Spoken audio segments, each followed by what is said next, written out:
여러분 반갑습니다. 여러분의 멘탈 전도사 천마스입니다. 어느새 또 하루가 시작되네요. 자고 일어나면은 아침이 빨리 오는 것 같습니다. 또 겨울이고 하다 보니까 이른 새벽은 어둡죠. 어둡고 컴컴합니다. 하여튼 여러분 오늘 하루도 즐겁고 재미있는 그런 일들이 가득했으면 좋겠고요. 제가 보니까 세상에서 가장 쓸데없는 생각들이 있어. 이거에 대해서 한번 짤막하게 한번 전달해 볼게요. 세상에서 가장 쓸데없는 생각 한 5가지 정도. 가장 쓸데없는 걱정은 잠들기 전에 떠오르는 생각들에 대한 걱정입니다. 그리고 가장 쓸데없는 후회는 내 의지와는 상관없이 벌어진 어쩔 수 없는 일에 대한 그런 후회죠. 가장 쓸데없는 미련은 나에게 상처 주고 떠나버린 그런 사람에 대한 미련이고요. 가장 쓸데없는 분노는 상식 없는 사람들의 생각 없는 말에 대한 분노이죠. 가장 쓸데없는 질투는 나와 다른 길을 걷는 사람에게 그런 보내는 질투입니다. 이미 지나가 버린 일은 미련 없이 놓아주고요. 다가오지 않은 일을 미리 예상하려고 애쓰지 말자는 겁니다. 그것이 뭐 사건이든 사람이든 지금의 나와 상관없는 것들에 대한 그 신경 쓰지 않는 태도가 인생을 단순하고 이 가볍게 만들어준다는 사실을 좀 잊지 않았으면 좋겠어요. 그러면 또 삼성에 관련된 다양한 이야기들 한번 살펴보도록 하겠습니다. 요즘 반도체가 부진하다 보니까 삼성도 상당히 좀 힘든데 여기 또 스마트폰이 좀 그래요. 거시기 합니다. 스마트폰. 삼성이 내년 스마트폰 생산 목표를 한 2억 3천만 대 정도로 잡았는데 올해 초에 생산 목표였던 2억 6천만 대보다도 한 10% 이상 줄였네요. 세계 경기 침체와 시장 불확실성을 감안해서 내년의 경영 목표를 보수적으로 세운 것으로 이제 풀이가 되고요.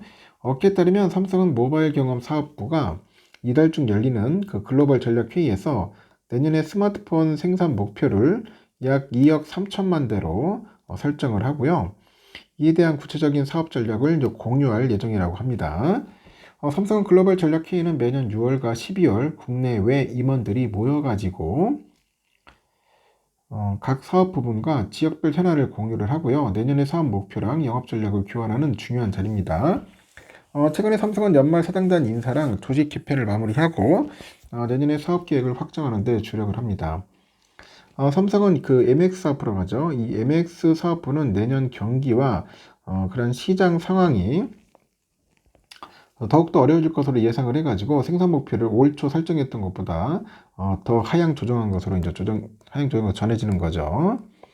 이 MX 사업부 그 매출의 대부분을 차지하는 스마트폰은 고급 소비재로 경제 불확실성 속에서 수요가 더욱 위축될 가능성이 커지다 보니까 이 조정된 목표가 이제 반영이 되는 겁니다. 내년에 삼성 스마트폰 생산 목표가 2억 3천만 대는 올해 연간 예상 판매량보다 약간 상향된 수준이기도 하죠.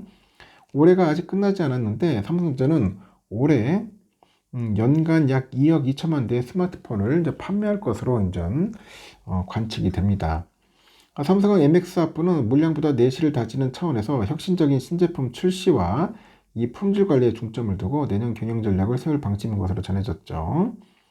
업계에서는 내년 삼성전자가 두 번 접는 폴더블 폰을 내놓을 것으로 보는데 이미 협력사를 통해서 개발 의뢰가 들어간 거예요. 앞서 삼성은 지난 3분기에 실적 발표에서 신규 폼팩트를 준비 중이라고 밝혔습니다. 중국의 화웨이가 세계 최초로 두 번 접는 폴더블 폰을 내놓은 상황이죠. 삼성은 차별화된 제품력으로 이 시장에서 다시 존재감을 보여주겠다는 겁니다. 이 바 타입이라고 하죠. 이 바 타입의 스마트폰 신제품은 기존 제품보다 더 얇게 만드는 기술 개발에 집중하는 것 같아요. 품질 혁신도 내년에 삼성전자 MX업의 핵심 과제로 부상을 했고 앞서 삼성은 올해 이어폰인 갤럭시 버즈 3 불량 논란을 겪은 바 있는데 이 제품 불량이 삼성 브랜드 인지도에 결정적인 영향을 미치는 점을 고려하니까 품질 개선을 최우선하겠다는 거죠. 그리고 앞서 삼성은 연말 인사에서 품질혁신위원회를 신설을 해요. 신설을 해서 이 수장으로 수당으로 한 종이 부회장을 선임한 바 있습니다. 내년에는 제품 품질 통과 기준을 한층 더 강화해서 협력사 품질 관리에도 적극적으로 참여하는 등 품질 향상에 전방위적으로 힘쓸 것이다. 이런 이야기를 하는 것 같습니다. 지금 외국인들의 우리 주식시장 이탈이 가속화되네요. 정부가 이른바 코리아 디스카운트 해소를 전면에 내걸고 기업의 밸류 프로그램 등에 힘쓰고 있는데 결과는 여전히 신통치 않더라. 그리고 3분기 국내 기업의 실적이 기대치에 못 미친 데다가 미국의 트럼프 행정부 출범을 앞두고 있죠. 2기 트럼프 2기 행정부입니다. 그러다 보니까 경제 불확실성이 상당히 커집니다. 게다가 최근에 계엄 사태까지 벌어졌어요. 그래가지고 개미들이 등을 돌리고 있어요. 어제는 그 금투업계에 따르면 외국인들의 미국발 경기 침체 우려죠. 아래 공포로 국내 증시에 큰 타격을 미친 지난 8월부터 4개월 연속 우리 상장 주식을 팔았습니다. 8월에는 2조 8,557억 정도 순매도했고 9월에는 2021년 8월 이후 최대죠. 7조 6,643억 정도로 순매도를 합니다. 10월과 11월에도 각각 4조 6,639억, 4조 4,887억을 순매도를 했어요. 4개월 동안 20조 원 가까이 팔았습니다. 이렇게 금감원이 11월 국가별 국내 상장 주식 순매도 현황을 조사해 보니까 가장 많이 팔아치운 국가가 미국이네요. 미국은 1조 3,980억 정도 됩니다. 룩셈부르크 6,680억, 싱가포르 5,490억이죠. 이렇게 지난 8월 이후 외국인의 국내 시장 이탈은 반도체 실적 불안 요인이 가장 크게 작용을 했고 그동안 국내 증시를 떠받쳤던 삼성은 3분기 시장 전망치에 못 미치는 9조 1천억 정도 영업이익을 발표를 했는데 당시 반도체 수장인 전영현 부회장이 걱정을 키웠다. 그리고 이례적인 사과문까지 내었습니다. 미국의 투자은행 모건 스탠리가 지난 9월에 삼성의 목표 주가를 10만 5천 원에서 7만 6천 원으로 내려잡더라고요. 그러다 보니까 투자자 이탈을 부추겼고 이어서 트럼프 2기 행정부의 관세 규제 우려까지 겹치다 보니까 삼성의 내년 실적 전망은 더욱 낮아집니다. 외국인들이 지난 8월에서 11월 가장 많이 팔아치운 상장 주식이 삼성전자인데 무려 19조 1154억이에요. 순매도했습니다.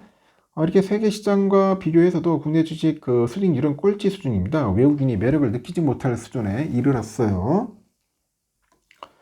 대신증권에 따르니까 8월 이후 지난주까지 코스피 수익률은 12.4%인데 나스닥 12.8%, S&P 10.3%죠. 코스피는 마이너스 12.4예요. 중국은 플러스 15.8, 홍콩 플러스 14.8, 유로스톡 플러스 2.2, 일본은 제로, 싱가포르는 플러스 9.8%입니다. 격차가 좀 커요. 이 계엄 사태에 따른 정치적인 불확실성 확대로 최근에는 개인까지 떠나갑니다. 지난 8월에서 11월 국내 상장 주식을 13조 3,700억 정도 순매수하면서 국내 증시를 떠받쳤던 동학개미들 지난 7일에 윤 대통령의 탄핵 표결이 부결되다 보니 팔자로 확대합니다. 지난 6일 이후로 어제까지 3일 연속 코스피 시장에서 1조 8,946억 순매도를 했다는 거죠. 지금 외국인 매도세는 이달 들어서 진정되는 추세인 점은 다행입니다. 하지만 지난 8월 블랙 먼데이 사태에도 순매수했던 개미들이 당시보다 더 낮은 가격에 손절매성 매도를 한 것으로 추정이 되는데 이 개인 투자자의 매물은 자연스럽게 외국인과 기관애들이 받아주네요. 그리고 외국인 수급 개선 폭은 내년 3월 공매도 제기를 앞두고 확대될 것으로 이제 기대된다고 합니다. 하여튼 코스피는 전날 대비 2.43% 올라서 2417.84, 코스닥은 5.52% 올라서 661.59로 각각 장을 마감을 했는데 전날 두 지수가 연중 최저치를 찍은 여파로 인해서 기관애들의 매수가 몰린 결과로 이제 보는 거죠. 그리고 금융당국은 증시 부양을 위해서 한 10조 원 정도, 10조 원 정도의 증권시장 안정펀드라고 하죠. 증권시장 안정펀드 투입도 고려하고 있다고 합니다. 상황이 그렇게 썩 좋지 않다. 증안펀드가 투입이 돼도 증시의 큰 방향성 자체를 바꾸기는 어렵다고 보는 것 같아요. 이 근본적인 해결이 안 되면은 계속 혼란스럽게 흘러갈 것 같습니다. 여러분들 한번 신중하게 잘 판단을 하셔야 할 것 같아요. 주가가 많이 빠졌다고 해가지고 좋아할 것도 아니고 그렇다고 해서 참 우울해할 것도 아니겠지만은 한번 잘 판단하셔서 여러분들 현명하게 투자하셨으면 좋겠습니다. 삼성도 그래서 그러다 보니까 좀 영향을 좀 받는 것 같아요.